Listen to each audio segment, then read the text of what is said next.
औलाद की निस्बत वालिदैन की ज़िम्मेदारी।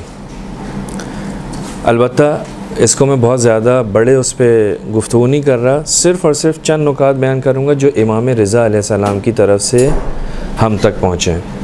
यानी इमाम रिज़ा अलैहिस्सलाम की निगाह में वालिदैन की औलाद की निस्बत क्या क्या ज़िम्मेदारियाँ आयद होती हैं। ख़ुद औलाद जो है वो इंसान की सआदत की, कामयाबी की, बरतरी की एक अलामत है। ख़ुद औलाद इमाम रिज़ा अलैहिस्सलाम फरमाते हैं कि इन्नल्लाह ताला इज़ा अरादा बिअब्दिन खैरा, जब परवरदिगार आलम अपने बंदे को खैर देना चाहता है, लम युमितहु हत्ता युरियहु अल खलफ, उसको मौत नहीं आती मगर ये कि उसका जानशीन उसको दिखा दे। उसको मौत नहीं आती मगर ये कि उसको उसका जानशीन यानी उसकी औलाद। तो इमाम क्या फरमाते हैं, इज़ा अरादा बिअब्दिन खैरा, यानी परवरदिगार आलम की तरफ से आने वाली खैरों में से एक खैर ये है कि इंसान को औलाद अता करता है। ठीक, कतई नज़र उसके कि मुमकिन है किसी का इम्तिहान हो, इम्तिहान की वजह से हमें उसकी बात नहीं कर रहे, लेकिन नॉर्मल एक के परवरदिगार आलम के इनामात में से एक इनाम औलाद है। ये जो औलाद परवरदिगार आलम के इनामात में से एक इनाम है, परवरदिगार खैर दे रहा है औलाद की सूरत में, तो इस औलाद की निस्बत से वालिदैन की कोई ज़िम्मेदारियाँ आयद होती हैं। इस औलाद को कैसे इस दुनिया में, जब ये दुनिया में आए उस वक्त से लेकर जब तक ये अपने उमूर को अंजाम देने की ख़ुद सलाहियत हासिल ना कर ले, इस पूरे अरसे में वालिदैन की मुख्तलिफ़ ज़िम्मेदारियाँ हैं। यानी जिस वक्त ये दुनिया में कदम रखता है उस वक्त से ज़िम्मेदारियाँ शुरू हो जाती हैं। क्या ज़िम्मेदारियाँ हैं आप सब जानते हैं। इमाम रिज़ा अलैहिस्सलाम ने मुख्तलिफ़ ज़िम्मेदारियों को बयान किया है। बाज़ ज़िम्मेदारी ऐसी हैं जिनको हम बहुत अच्छी तरह से जानते हैं। एक ज़िम्मेदारी अज़ान, एक ज़िम्मेदारी इक़ामत। अज़ान और इक़ामत जो है वो बच्चे के कान में कहना, ये किसकी ज़िम्मेदारी है? वालिदैन की ज़िम्मेदारी, माँ बाप की ज़िम्मेदारी है, बाप की ज़िम्मेदारी है। इमाम फरमाते हैं इज़ा वुलिदा मौलूदुन फ़अज़्ज़िन फ़ी उज़ुनिह अल-अयमन, उसके सीधे हाथ में, जब तुम्हारे घर में कोई बच्चा इस दुनिया में आए तो उसके सीधे कान के अंदर अज़ान दो और उसके उल्टे कान में इक़ामत। क्यों? इसका फ़लसफ़ा क्या है? बहुत सारी चीज़ें होती हैं कि जिनकी वजूहात हमें नहीं मालूम, लेकिन बाज़ चीज़ों की वजूहात आइमा मासूमीन ने बयान की हैं। अज़ान और इक़ामत हम सब सुनते हैं कि जनाब बच्चे के सीधे कान में अज़ान देनी है, दूसरे उल्टे कान में इक़ामत। यहाँ पर इमाम से एक रिवायत मिलती है हमें कि जिसके अंदर इमाम फरमाते हैं कि जब ये काम हम करते हैं, जैसे ही बच्चा इस दुनिया में आता है और उसके कान में अज़ान और इक़ामत दी जाती है, तो वो शैतान के जो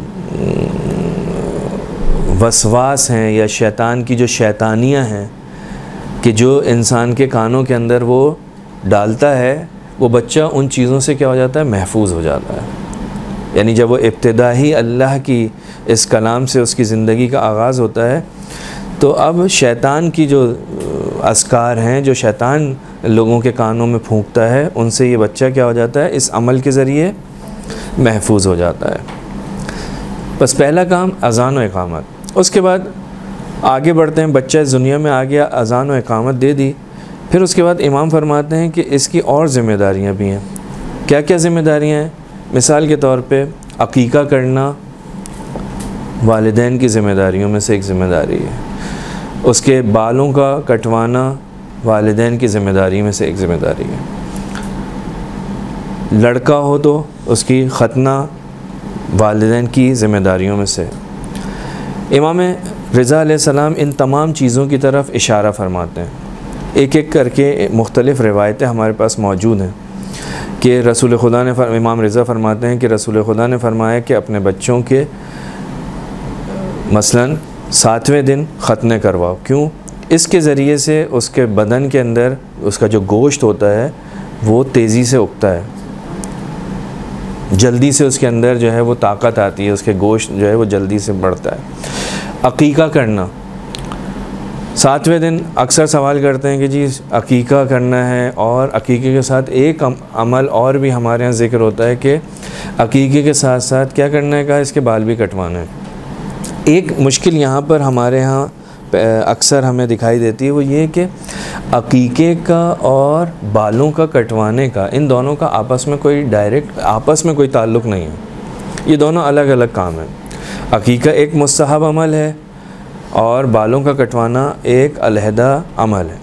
लेकिन बाज़ लोग ये समझते हैं कि नहीं अकीका होगा तो बाल भी कटेंगे, जबकि कोई ज़रूरी नहीं है। मुमकिन है कि अकीका 7वें दिन हो जाए लेकिन बच्चा कमज़ोर है, मिसाल के तौर पे बाल नहीं कटवा सकते, अकीका हो गया, बाल जो है वो बाद में कट जाएं। तो इन दोनों का आपस में कोई ताल्लुक़ नहीं है, लेकिन दोनों मुस्तकिल एक दो मुस्तहब अमल हैं। तो इमाम रिज़ा अलैहिस्सलाम फरमाते हैं कि वल अकीक़तो अनिल मौलूद ज़कर वल उन्सा वाजिबा, का चाहे बच्चा लड़की हो या लड़का, उसकी तरफ से अकीका करना ये वालिदैन की ज़िम्मेदारियों में से एक ज़िम्मेदारी है। व कज़ालिका, इसी तरह से तस्मियतुहु, उसका नाम रखना, उसका बच्चे का नाम रखना किसकी ज़िम्मेदारी है, वालिदैन की ज़िम्मेदारी। व हल्क़ु रासिही यौम साबिह, 7वें दिन उसके बालों को कटवाना किसकी ज़िम्मेदारी है, वालिदैन की। व युतसद्दक़ु बिवज़्न शअरिही ज़हबन औ फ़िज़्ज़ा, इमाम फरमाते हैं और ये जो बाल कटवाए हैं इन बालों के वज़न के बराबर सोना या चांदी सदका देना।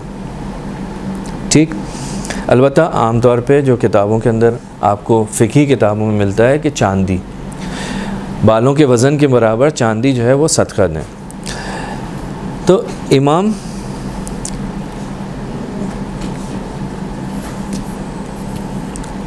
ने ये 3 चीज़ों की तरफ इशारा फरमाया। फिर इसी तरह से बच्चे को साफ़ सुथरा रखना, यानी बच्चे के जिस्म के ऊपर किसी भी किस्म की कोई चिकनाई ना हो। फरमाते हैं कि इग़सलू सिबियानकुम मिनल गमर फ़इन्न शैतान यशुम्मुल गमर, कहते हैं अपने बच्चों के जो जिस्म के ऊपर आलूदगी होती है, जो चिकनाई ऑयल वग़ैरह आ जाता है, उसको जो है धो, उसको पाक व पाकीज़ा करो। क्यों? क्योंकि शैतान जो है उसकी खुशबू को सूंघ कर बच्चे के पास आता है और जब बच्चा सो रहा होता है तो वो उसको डराता है और जो उसके ऊपर फ़रिश्ते होते हैं मुवक्किल, उनको वो अज़ियत पहुंचाता है, तकलीफ़ पहुंचाता है।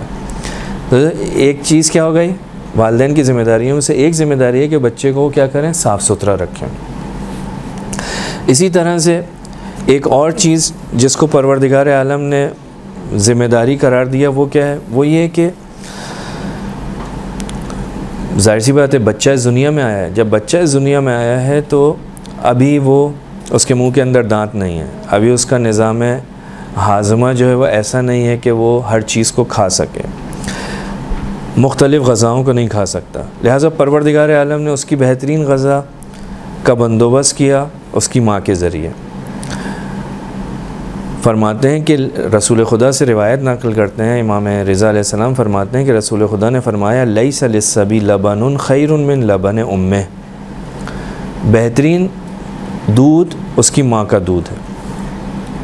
ये ज़िम्मेदारियों में से है। मैं ये नहीं कहता कि वाजिब है, लेकिन इसका असर क्या है, इसके फ़ायदे कितने हैं हम नहीं सोच सकते। ऊपर एक चीज़ की तरफ इशारा हुआ था, इमाम ने फरमाया था रिवायत में कि उसका नाम, ये वालिदैन की ज़िम्मेदारी है। इतनी ज़्यादा इसकी फ़जीलत है कि हमारे पास जो किताबें हैं या अहादीस जो आई हैं उनके अंदर बाकायदा एक चैप्टर का उन्वान है, बाबुल अस्मा वल कुना, यानी कौन सा चैप्टर, नामों का चैप्टर, कुनियतों का चैप्टर। यानी माँ बाप की ज़िम्मेदारी है कि जब बच्चा इस दुनिया में आए तो वो क्या करें, अच्छा नाम इंतखाब करें कि जो उसके लिए पूरी ज़िंदगी में कभी शर्मिंदगी का बायस ना बने, जो उसकी शख्सियत में निखार लेकर आए। इमाम रिज़ा फरमाते हैं सम्मेह बेअहसनिल अस्मा व कन्नेह बेअहसनिल कुना, बेहतरीन नाम का इंतखाब करो अपने बच्चों के लिए, बेहतरीन कुनियतों का इंतखाब करो। अब ये बेहतरीन नाम क्या है? आजकल के ज़माने में हम लोग किस नाम को देखते हैं? हमारी निगाह में नाम होना चाहिए ऐसा जो ख़ानदान में किसी का ना हो, हाँ, चाहे उसका कोई माना हो चाहे माना ना हो। हमें माना की तरफ कोई वो नहीं है। ज़रतुश्तियों के नाम हैं वो हम रखते हैं क्योंकि एक एंटीक है, नया है, हमारे उसमें ख़ानदान में किसी का नहीं है, ये पहला नाम। अच्छा जी, लड़कियों में भी लड़कों में भी इसी तरह के नाम रखते हैं जो आपने कभी पहले सुने ही नहीं होते। लेकिन अहले बैत अलैहिस्सलाम के क्या है? मौला कायनात के इमाम हुसैन अलैहिस्सलाम के बेटे अली अली अली, फ़ातिमा फ़ातिमा फ़ातिमा, यानी उनको ये महसूस नहीं होता था कि ये नाम रिपीट हो रहा है। हम लोग जो हैं वो इन नामों को देखते हैं कि वो फ़लाँ कज़न का नाम भी यही है, लिहाजा नाम चेंज करें। भैया अगर ये अच्छा नाम है तो इसमें चेंजिंग की क्या ज़रूरत है? और फिर इन नामों के फ़वाइद कि पहली बात तो ये कि मासूमीन के नाम हैं। इमाम रिज़ा फरमाते हैं कि बेहतरीन नाम का इंतखाब करो, बेहतरीन कुनियत का इंतखाब करो। और फिर एक जगह फरमाते हैं ला यदखुलुल फ़क़्रु बैतन फ़ीहि इस्मु मुहम्मद औ अहमद औ अली अविल हसन अविल हुसैन औ जाफ़र औ तालिब औ अब्दुल्ला औ फ़ातिमा मिनन निसा।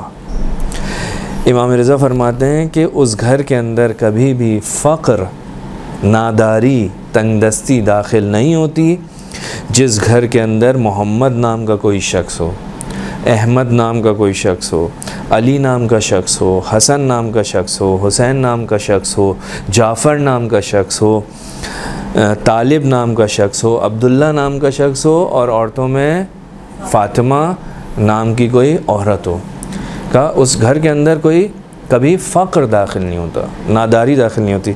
यानी आप देखें कि इस नाम का असर कितना ज़्यादा है कि जहाँ अगर कोई इस नाम का शख्स रहता है तो वहाँ फ़क़्र दाखिल नहीं हो रहा। और फिर इस नाम की कितनी बरकतें ख़ुद इस शख्स के ऊपर पड़ रही होंगी, आ रही होंगी बरकतें। इन चीज़ों को हम नहीं देखते। हम जिस माशरे के अंदर रह रहे हैं बस उसी माशरे को देखते हैं और फिर कभी कोई इंग्लिश की नामों की बुक्स लेकर आ जाते हैं, वो इंग्लिश नेम, कभी कोई फ़ारसी के नाम, कभी कोई हिंदी के नाम, मुख्तलिफ़ ज़बानों के नाम, तो ऐसा नाम हो कि जो किसी ने ना रखा हो, ये सबसे पहला हो। अब उसका माना क्या है क्या नहीं है, अगर माना अच्छा भी हो, इमाम रिज़ा क्या कह रहे हैं कि इन नामों पे नाम रखो। फरमाते हैं कि अल-बैतुल्लज़ी फ़ीहि मुहम्मद युस्बिहु अहलुहु बिखैरिन व युमसूना बिखैरिन। कहते हैं जिस घर के अंदर मोहम्मद नाम का फ़र्द होगा उस घर के रहने वाले सुबह और शाम खैर व बरकत को देखेंगे। यानी सुबह भी बरकत, शाम भी बरकत उस घर में, यानी इस नाम की वजह से उस घर के अंदर बरकत आ रही है। लेकिन अगर कोई मैं कहूँ कि वो ज़रतुश्तियों का नाम है, उससे कोई बरकत आ रही है, मुझे नाम का माना कुछ भी हो लेकिन बरकत तो नहीं आ रही। यहाँ इमाम फरमा रहे हैं कि तुम इन नामों को रखो। ये ख़ुद एक तरबियत का हिस्सा है। जब बच्चे का नाम अहले बैत के नाम पर होगा तो उसके दिल के अंदर उनकी निस्बत मोहब्बत भी और ज़्यादा बढ़ेगी, यानी ख़ुद ये मोहब्बत बढ़ने का सबब बनेगा, एक वसीला है। तो इस चीज़ की तरफ ख़ास तौर पे हमें तवज्जो देनी चाहिए कि मुमकिन है ड्रामों में, मुमकिन है दूसरी जगहों पे नाम आ रहे हों, उनसे मुतासिर ना हो। हमारे पास बेहतरीन नाम है, बेहतरीन अफराद हैं, बेहतरीन उनके नाम हैं, और ये वो नाम है जो खुदा की तरफ से इन लोगों के लिए रखे गए। तो हम इन नामों का सहारा लें, बेहतरीन नाम है। उसके बाद इमाम फरमाते हैं कहा कि बच्चा जब इस दुनिया में आए तो वालिदैन की एक ज़िम्मेदारी है, वो क्या कहते हैं कि उसके मुंह को खोलें और उसके हलक में उसके तालू को फ़ुरात के पानी से या शहद से क्या करें, लगाएं उसके तालू पर।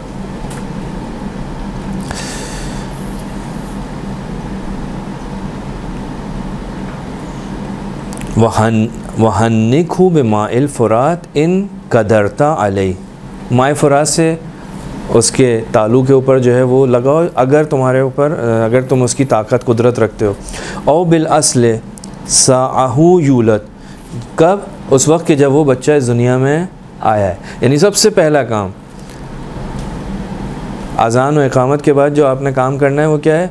वो ये कि उसके हलक पे आब फ़ुरात, आब फ़ुरात ख़ुद ये मोहब्बत अहले बैत का एक वसीला है। फ़ुरात कौन सा पानी है, क्या है, ये सारी की सारी चीज़ें उस बच्चे के अंदर मुंतकिल होती हैं। तो इस्लाम आपको या मासूम अलैहिस्सलाम जो है हमें बता रहे हैं कि देखें आपकी हमारी ज़िम्मेदारी किस किस घड़ी में क्या क्या ज़िम्मेदारी बनती है। बच्चा इस दुनिया में आया उस वक्त से ज़िम्मेदारियाँ शुरू हो गई। इससे पहले की भी ज़िम्मेदारियाँ हो सकती हैं बहुत सारी जो लिखी हैं उलमा ने, लेकिन ये दुनिया में आने के बाद कि ये काम तुमने करना है। खूब दुनिया में आ गया, अब उसने जब बोलना चलना शुरू कर दिया तो उस वक्त जो वालिदैन की एक अहम तरीन ज़िम्मेदारी है वो है क्या? तालीम व तरबियत। ये वालिदैन की ज़िम्मेदारियों में से एक अहम ज़िम्मेदारी है।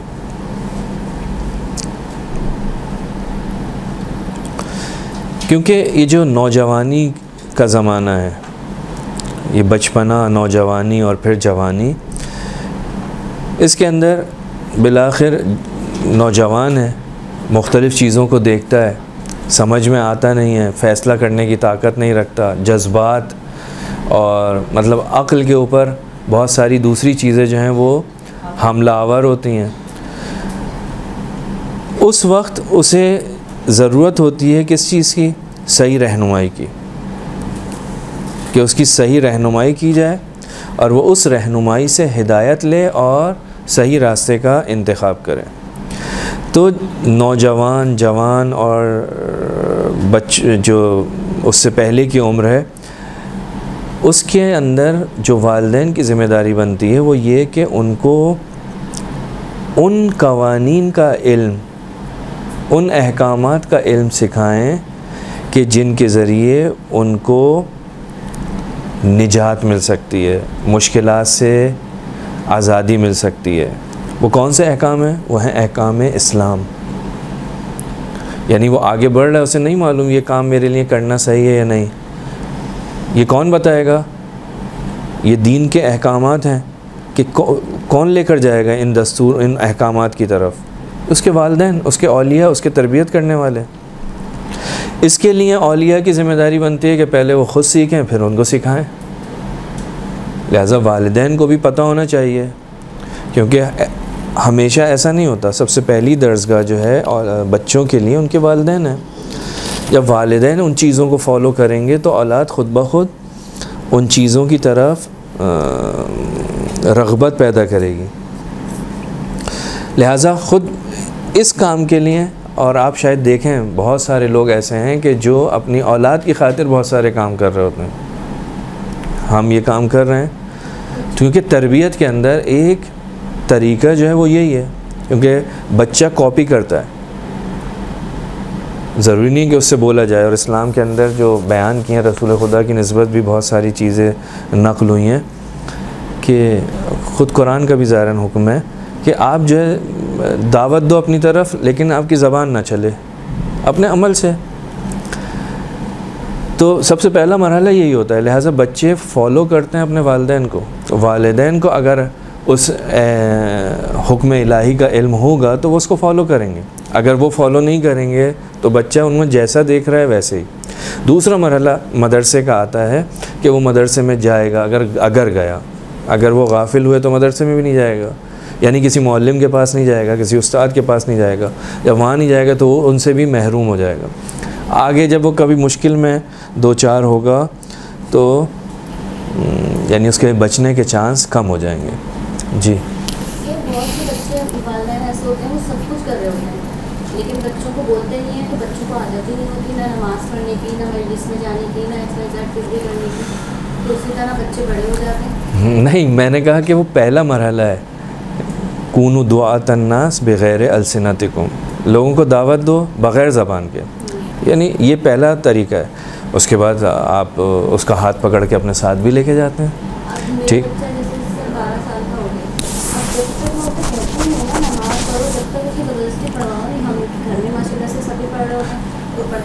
देखें अपने ज़माने से और आज के ज़माने को, आज का ज़माना और हमारा मसलन आज से 20 साल पुराना ज़माना, इसमें बड़ा फ़र्क है।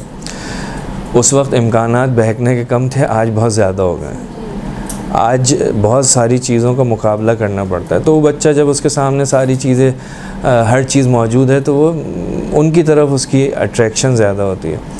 तो बिलाखिर उसको समझाना पड़ता है, तरबियत करनी पड़ती है, उसको गैर महसूस अंदाज में उसको लेकर आना पड़ता है। कभी बोलना पड़ता है, कभी तंबीह भी करनी पड़ती है, कभी तंबीह भी करनी पड़ती है।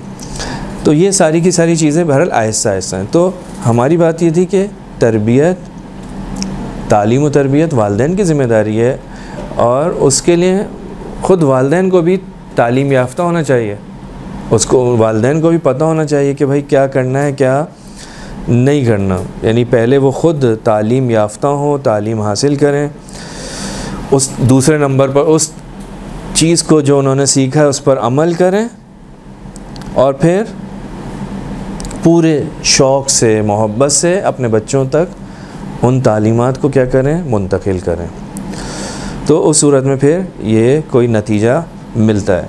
यानी तालीम व तरबियत की अहमियत इतनी ज़्यादा है कि इमाम रज़ा अलैहिस्सलाम फरमाते हैं कि लौ वजदतु शाब्बन मिन शुब्बान शिया का, अगर मैं किसी शिया जवानों में से किसी जवान को देखूं, इमाम रज़ा फरमाते हैं कि अगर मैं शिया जवानों में से किसी जवान को देखूं कि वो इल्म के पीछे नहीं है, यानी इल्म को नहीं सीख रहा, तो मैं उसकी तंबीह के लिए क्या करूं, लज़रबतुहु इशरून सौतन, मैं उसको 20 ताज़ियाने मारूं। 20 ताज़ियाने इमाम रज़ा अलैहिस्सलाम फरमाते हैं। ये मोहब्बत के अंदर इमाम फरमा रहे हैं कि देखो मैं चाहता हूँ अपने शियों को कहाँ, किस जगह पर देखना चाहता हूँ। मैं चाहता हूँ कि वो किसके पीछे हों, इल्म के पीछे, इल्म के पीछे। अगर वो इल्म के पीछे नहीं है तो मैं उसको 20 ताज़ियाने मारूं, अगर मुझे कोई ऐसा जवान मिल जाए। इमाम मार सकता है, इमाम को इख्तियार है। मुमकिन है आज के ज़माने में क्या है कि वालिदैन को कोई हक़ नहीं है, अगर मारेंगे तो दियत भी देनी पड़ेगी। अहमियत बयान कर रहे हैं। बिलाखिर हमारा अकीदा तो है ना, तो इमाम इसकी अहमियत को बयान कर रहे हैं कि ये जो इल्म दीन की जो तालीम है इतनी ज़्यादा अहमियत रखती है कि अगर मुझे कोई ऐसा जवान मिले कि जो इल्म दीन के पीछे नहीं है, मैं उसको 20 ताज़ियाने मारूं। ये इसकी अहमियत को बयान कर रहा है कि जाएं सुना सकते हैं, ऐसे सुनाएं कि इसका असर मनफी ना हो। कभी कभी ऐसा होता है कि बच्चे जो हैं वो लजबाजी करने लगते हैं, ज़िद करने लगते हैं। वो ज़िद करने लगते हैं, उस ज़िद के अंदर फिर वो किसी काम को करता है तो वो फिर यानी मुखालफत भी ज़िद में कर रहा होता है। तो अगर ऐसा नहीं है, यानी तरीक़ा आपको अपने ख़ुद इंतखाब करना है कि कौन सा तरीक़ा होना चाहिए कि जिससे असर पड़े। आप उसको दे दें, वो पढ़े, वो बेहतर है बजाय इसके कि मैं उसको बोलूँ, मिसाल के तौर पर। इसी तरह से एक ज़िम्मेदारी जो वालिदैन की बयान की गई है रिवायात में, वो है कुरान मजीद की कुरान मजीद का इल्म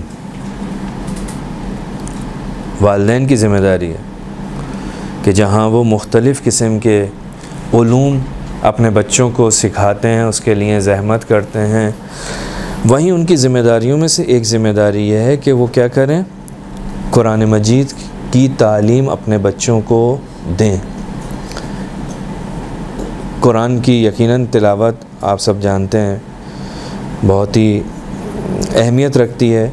ख़ुद मासूम ने फरमाया, इमाम रज़ा ने फरमाया कि इजअलू लिबुयूतिकुम नसीबम मिनल कुरान, यानी तुम्हारे घर के अंदर बहुत सारे काम होते हैं ना, इस घर के अंदर कुरान मजीद की तिलावत भी होनी चाहिए, एक हिस्सा इसका भी होना चाहिए। फ़इन्नल बैत इज़ा क़ुरिअ फ़ीहिल कुरान, कहते हैं कि जिस घर के अंदर कुरान मजीद की तिलावत होती है उस घर के रहने वाले जो हैं उनके लिए गुशाइश पैदा हो जाती है, आसानियाँ पैदा होती हैं। युस्सिर अला अहलिही व कसरा खैरुहु, उनकी जो खैर होती हैं उसके अंदर इजाफ़ा हो जाता है और वो जो घर वाले हैं वो बरकतों के अंदर डूब जाते हैं, हर तरफ से बरकत ही बरकत होती है। ये भी वालिदैन की ज़िम्मेदारियों में से एक ज़िम्मेदारी है, कुरान मजीद की तालीम देना। एक और जो रिवायात के अंदर चीज़ हमें मिलती है वो क्या है, वो है कि अपने बच्चों की सलामती के लिए सदका देना। मुख्तलिफ़ उन्वान से सदका दिया जाता है। उन अनावीन में से एक जो हमें मिलता है वो अपने बच्चों की सलामती के लिए। सदका सिद्क़ से है, मैंने शायद पहले भी अर्ज़ किया। सिद्क़ यानी सच्चाई। शरीयत में सदका उस माल को कहते हैं कि जो परवरदिगार आलम की रज़ा के लिए, उसकी कुर्बत के लिए किसी ज़रूरतमंद इंसान को दिया जाता है, किसी इंसान की ज़रूरत को पूरा करने के लिए दिया जाता है। या हर वो अमल के जो किसी दूसरे की खिदमत और किसी दूसरे के साथ नेकी की वजह से अंजाम दिया जाए, वो क्या है, सदका है। यानी ज़रूरी नहीं है कि सदका पैसे के ज़रिए ही हो, मुख्तलिफ़ चीज़ों के ज़रिए सदका हो सकता है। यानी आपके पास इल्म दीन है, आपको कुरान का इल्म है, आपको अहादीस अहले बैत का इल्म है, आप उसके ज़रिए से दूसरों को बहरामंद करेंगे तो ये भी क्या है, सदका है। हर चीज़ का एक सदका है, हर चीज़ की एक ज़कात है, वो उससे मुनासबत रखती है। आपके पास पैसा है, उसकी ज़कात अलग है। आपके पास इल्म है, उसकी ज़कात अलग है। ठीक, तो मुख्तलिफ़ चीज़ों की ज़कात है, मुख्तलिफ़ चीज़ों का सदका है। बाज़ अहादीस में मिलता है कि ख़ुद इमाम रिज़ा अलैहिस्सलाम फरमाते हैं कि सदक़े देने की अहमियत जो है वो अपने बच्चों की सलामती के लिए, इस सिलसिले में इमाम रिज़ा अलैहिस्सलाम से एक रिवायत नक़ल होती है। इस रिवायत के अंदर है कि बनी इसराइल का नाम आप सब ने सुना है। बनी इसराइल के अंदर खुश्क साली हो गई, कहत पड़ गया। एक औरत थी जिसके पास मसलन एक रोटी का टुकड़ा था, वो चाहती थी कि उसको खा ले। जैसे ही वो खाना चाह रही थी, उसको अपने मुंह में रखना चाह रही थी, तो एक दरवाज़े के ऊपर से किसी ने आवाज़ दी, ए अल्लाह की बंदी, मैं भूखा हूँ, मुझे खाना खिला दे। उस औरत ने अपने आप से कहा कि इस वक्त, अब जब कि मेरे पास भी कुछ नहीं है, मैं क्या करती हूँ, इस रोटी के टुकड़े को राह खुदा में सदका कर देती हूँ। उसने वो लुक़मा जो है वो फ़कीर को दे दिया। इस औरत का एक छोटा सा बच्चा भी था। वो बच्चा बाहर लकड़ियाँ जो जलाने के लिए, घर के अंदर जो छोटी छोटी लकड़ियाँ होती हैं, उनको जमा करने के लिए सहरा में गया हुआ था। एक भेड़िया आया, उसने उस बच्चे को दबोच लिया। उसकी माँ की आवाज़ बुलंद हुई, चीखने लगी, पुकारने लगी, उस भेड़िए के पीछे दौड़ी। कहते हैं कि परवरदिगार आलम ने जनाब जिब्राइल को भेजा और उस बच्चे को उस भेड़िए के मुंह से बाहर करवाया और उसकी माँ तक उस बच्चे को वापस पलटाया। बच्चा पलट गया।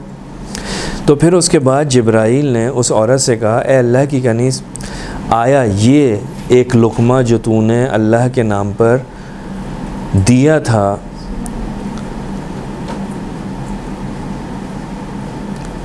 उस लुक़मे के मुकाबले में तू राज़ी है? कौन सा लुक़मा? एक लुक़मा था भेड़िए का, एक लुक़मा था ये। यानी वो भेड़िए का लुक़मा तुझे मिल गया, तेरा लुक़मा जो था वो फ़कीर को गया। तूने जो सदका दिया था उसके बदले में परवरदिगार आलम ने तेरे बच्चे को सही व सालिम तुझ तक पलटा दिया।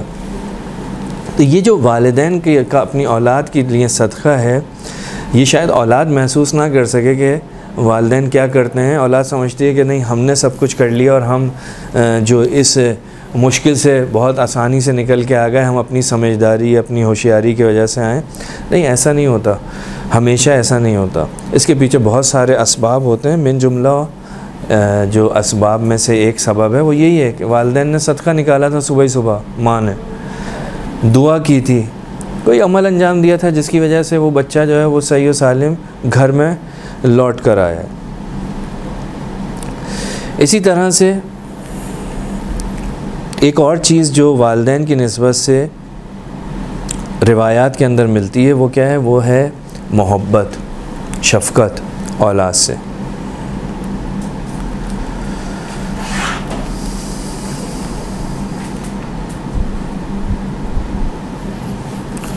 आइम मासूमीन की ज़िंदगी के अंदर अगर हम जाकर देखें तो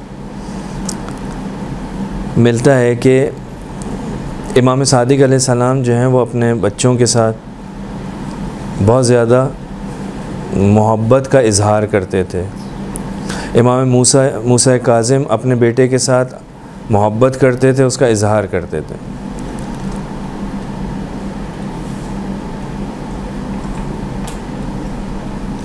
किसी शख्स ने कहा कि जिसके पास बेटा भी था बेटी भी थी, उसने कहा कि मौला मैं अपनी बेटी को जो अपने बेटे से ज़्यादा चाहता हूँ, ज़्यादा मोहब्बत करता हूँ। इमाम ने फरमाया बेटा और बेटी इस हुक्म के अंदर बराबर हैं, दोनों से बराबर मोहब्बत करो।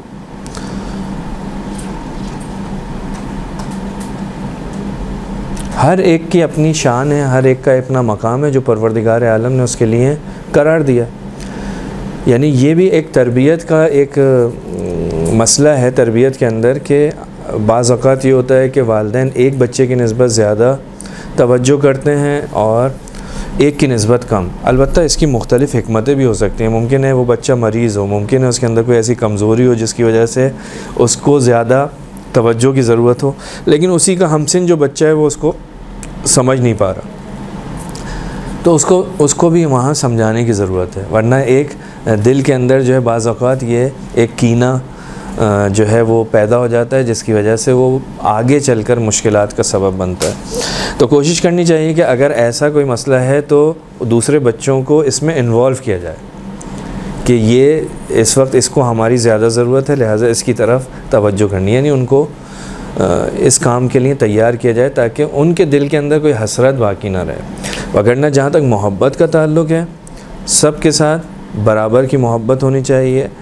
ये रिवायत जो है मासूम की बता रही है कि आप अपने बच्चों के साथ जो है वो मोहब्बत करें, उसके अंदर मेल और फ़ीमेल, लड़का और लड़की की बुनियाद पर फ़र्क नहीं होना चाहिए। हाँ, अगर कोई किसी काबिल है, कोई उसके अंदर ख़ास खुसूसियत पाई जाती है, उसकी बिना पर उससे मोहब्बत का ज़्यादा इजहार करना ये तरक्की का सबब बन सकता है, क्योंकि मैं किसी वजह से उससे मोहब्बत कर रहा हूँ, किसी सबब की वजह से वो हो सकता है, लेकिन वैसे नहीं होना चाहिए, फ़र्क नहीं करना चाहिए।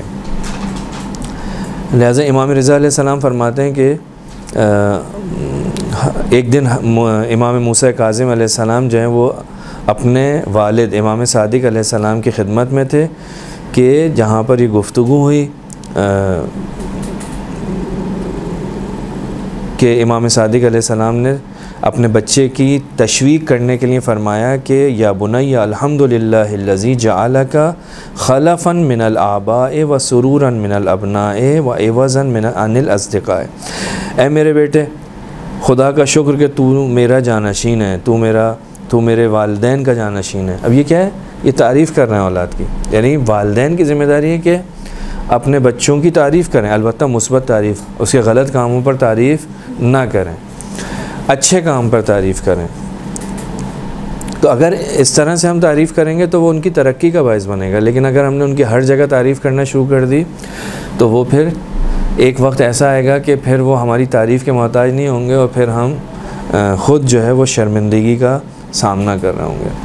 तो ये चंद चीज़ें ऐसी हैं कि जो वालिदैन की ज़िम्मेदारियों में से अहम तरीन ज़िम्मेदारी है उनको कुरान की तालीम देना, उनका अच्छा नाम इंतखाब करना, उनकी अच्छी तरबियत करना। ये आज के ज़माने में इन चीज़ों की तरफ ख़ासकर तवज्जो करनी चाहिए, क्योंकि हालात बहुत ही संगीन है, ख़राब हैं, मुश्किलात ज़्यादा हैं, लिहाजा इन चीज़ों की तरफ तवज्जो देने की ज़रूरत है। वसल्लल्लाहु अला मुहम्मद व आलि मुहम्मद।